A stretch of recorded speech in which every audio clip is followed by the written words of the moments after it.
Welcome back to our channel, where we explore the strangest and most unsettling true stories from places you thought you knew. Today, we're diving deep into 3 genuinely terrifying incidents that occurred at Chuck E. Cheese locations during late-night hours. These aren't urban legends or internet rumors. These are accounts from employees and witnesses who experienced something they still can't fully explain.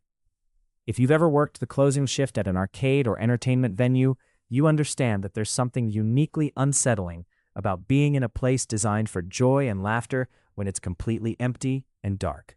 The music stops, the lights dim, and something shifts in the atmosphere. Let's begin with our first story. The first incident took place at a Chuck E. Cheese in rural Pennsylvania during the winter of 2018. An employee named Marcus was assigned closing shift responsibilities that evening, which meant he'd be the last person to leave the building around 11 p.m. Marcus had worked there for about 8 months and had never experienced anything particularly unusual. The restaurant had closed to customers around 9 o'clock that night, and the manager had left around 9:30, leaving Marcus alone to complete the standard closing procedures. He needed to count the register, mop the floors, empty the trash, and perform a final walkthrough of the facility before setting the alarm and locking up. Marcus started his closing duties in the dining area, moving through the restaurant methodically and efficiently. He'd done this dozens of times before without incident.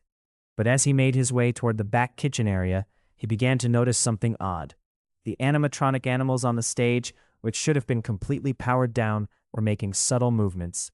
The Chucky character's head was tilted slightly to one side, as if it were watching him.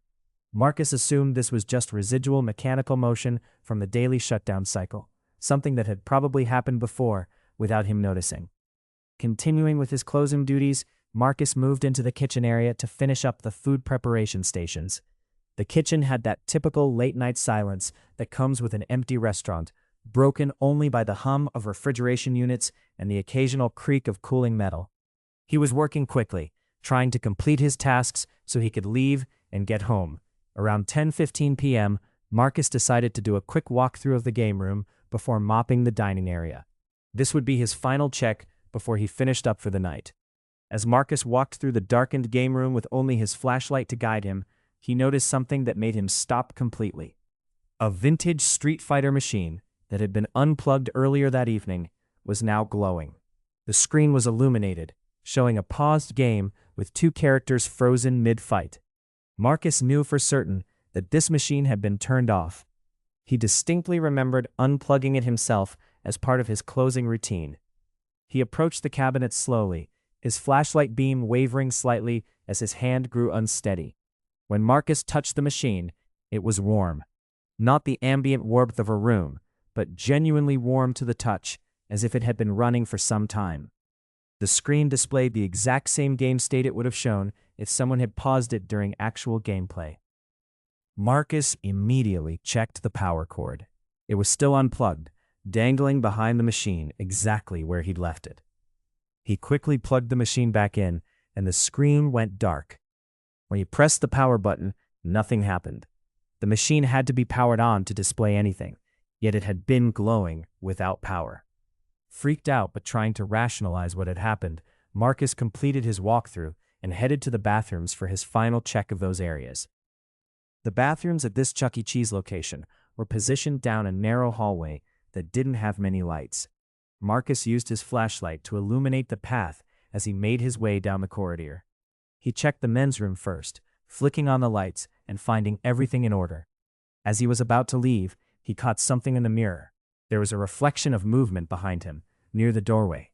When Marcus spun around, there was nothing there.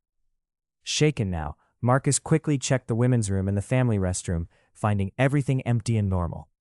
He decided he'd had enough and wanted to finish up and get out of the building as quickly as possible. He headed back to the dining area and began mopping with increased speed. As he worked, he heard something that froze him in place. It was the sound of the animatronics on stage activating. Not just subtle movements, but the full startup sequence, the mechanical whirring and clicking that meant that you're powering up. Marcus spun around to look at the stage, but the animatronics were completely still and silent. Yet he'd heard them. Marcus abandoned his mopping and rushed to the front entrance, setting the alarm system and locking the door behind him. He sat in his car for nearly 20 minutes before he felt composed enough to drive. He called the manager the next morning and reported what had happened, though he felt foolish trying to explain it. The manager dismissed it as stress and fatigue.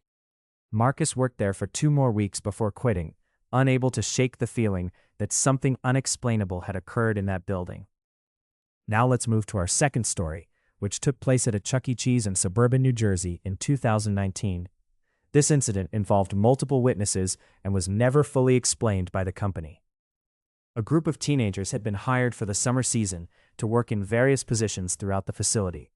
One of these employees was a 16-year-old girl named Sarah, who worked primarily as a party coordinator and occasional cashier. During the summer months, the restaurant would occasionally hold special late-night events for birthday parties that ran until midnight or later. On one particular Saturday night in July, Sarah was working an extended shift to manage a large birthday party that didn't leave until nearly midnight. Once the party guests had departed and the dining area was empty, Sarah began helping with the closing procedures alongside another employee named David, who was 17 and worked in maintenance and game operations. The manager on duty that evening informed them he needed to leave early for a personal emergency and asked if they felt comfortable completing the closing procedures together. Both Sarah and David agreed, as they'd closed together before. Around 12:30 a.m., after most of the cleanup was done, Sarah needed to reset the prize counter system. This counter was located in a back office area behind the main prize redemption zone. David was in the game room unplugging machines and checking ticket hoppers from the various games. Sarah was alone in the office when she heard a child's laughter coming from somewhere in the building. She paused her work and listened carefully. The laughter continued, distinctly that of a young child, echoing through the corridors. Sarah immediately called out to David, asking if he was messing with her or if he'd left a radio on somewhere. David came to the office and confirmed he hadn't turned on any audio and hadn't heard anything. But as soon as David entered the office, both of them heard it again. The laughter was coming from multiple locations simultaneously, or so it seemed. It would sound like it was coming from the dining area, then shift to the game room, then appear to be coming from the kitchen. Feared but trying to remain logical, Sarah suggested they check the building systematically to see if perhaps someone had accidentally been locked inside during closing. They grabbed flashlights and began their search, starting with the bathrooms and storage areas. Every location they checked was completely empty. No one was hiding.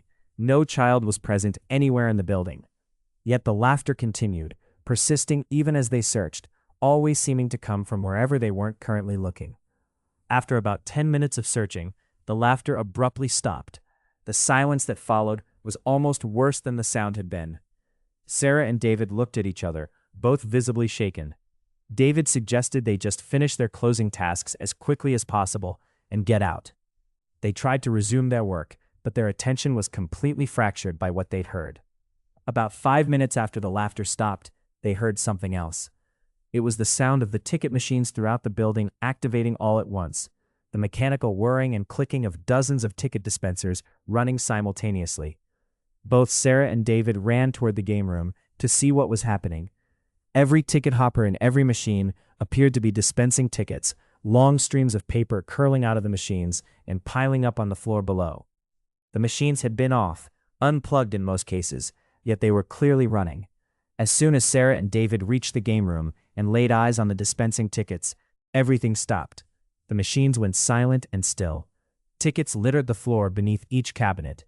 Sarah immediately called the manager, who said he'd come back to the building right away, claiming this was impossible and that there must be a malfunction with the electrical system.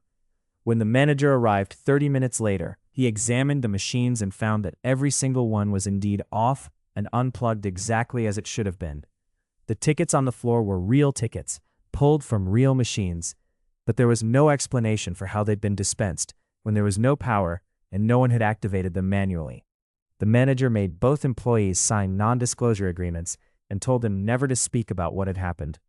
Sarah and David both ended their employment within the following week, unable to work in the building after that experience.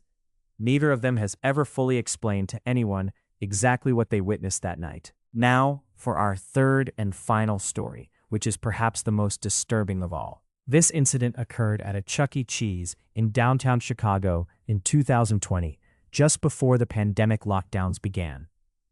The employee in question was a man named Thomas, who was in his mid-20s and had been working at the location for about 3 years. Thomas was a shift manager and was trusted with closing the building on his own. He was considered reliable and had never reported any unusual incidents. On a cold February night, Thomas locked up the building at his usual time around 11 p.m. However, about 20 minutes after he'd locked up and was sitting in his car about to leave, he realized he'd forgotten to process the daily deposit for the register. He had to go back inside and complete this task before leaving for the night. Thomas unlocked the building and reset the alarm, heading straight for the office to handle the deposit processing. As Thomas was in the office working on the deposit, he became aware of a strange sound coming from the main dining and game room area. It was a low, continuous humming that seemed to be getting gradually louder. Thomas stepped out of the office to investigate. What he saw made his blood run cold. Every single light in the facility was now on, not just the normal operational lights, but emergency lights, accent lights, decorative lights, and neon signs that shouldn't have been activated at all. Thomas rushed back to the office to check the electrical panel. Everything appeared normal. All the breakers were in the correct position. Yet every light continued to shine brightly. Thomas decided he would manually turn off the lights, section by section, and get out as quickly as possible. He started flipping switches, turning off entire zones of lighting, but as soon as he turned one section off, it would flicker back on. Frustrated and frightened, Thomas moved through the building, methodically attempting to shut down the lights, but they refused to stay off. Then something changed. The humming grew louder and more intense. The lights began to flicker in a pattern, almost like a rhythm or a code. Thomas watched as the lights pulsed in sequence through the dining area, then the game room, then the kitchen, then back again. It was as if something was moving through the building, illuminating its path as it went. Thomas backed away slowly toward the entrance, keeping his eyes on the flickering lights as they continued their impossible pattern. When Thomas reached the front door, he didn't stop to set the alarm or lock up properly. He simply ran to his car and drove away, hands shaking so badly he could barely keep control of the vehicle. He called the corporate office from home and reported an electrical malfunction, claiming the building needed immediate inspection. A technician arrived the next morning and found absolutely nothing wrong with the electrical system. Everything was functioning perfectly normally. Thomas requested a transfer to a different location and never spoke in detail about what had happened that night to anyone at the company. He continued working for Chuck E. Cheese for another year before finding employment elsewhere. To this day, he refuses to discuss the specific details of that night, only confirming that it was something that affected him deeply and changed how he views that particular location. These 3 stories represent genuine accounts from people who experienced something they couldn't explain within the context of normal operation or mechanical failure. Whether these incidents were the result of faulty wiring, electromagnetic anomalies, or something else entirely remains unknown. But one thing is certain: employees out there who remember their late-night shifts at Chuck E. Cheese locations with a mixture of confusion and dread, unable to fully explain what they witnessed, but unable to forget it either. Thank you for watching, and please let us know in the comments if you've had any unusual experiences at entertainment venues.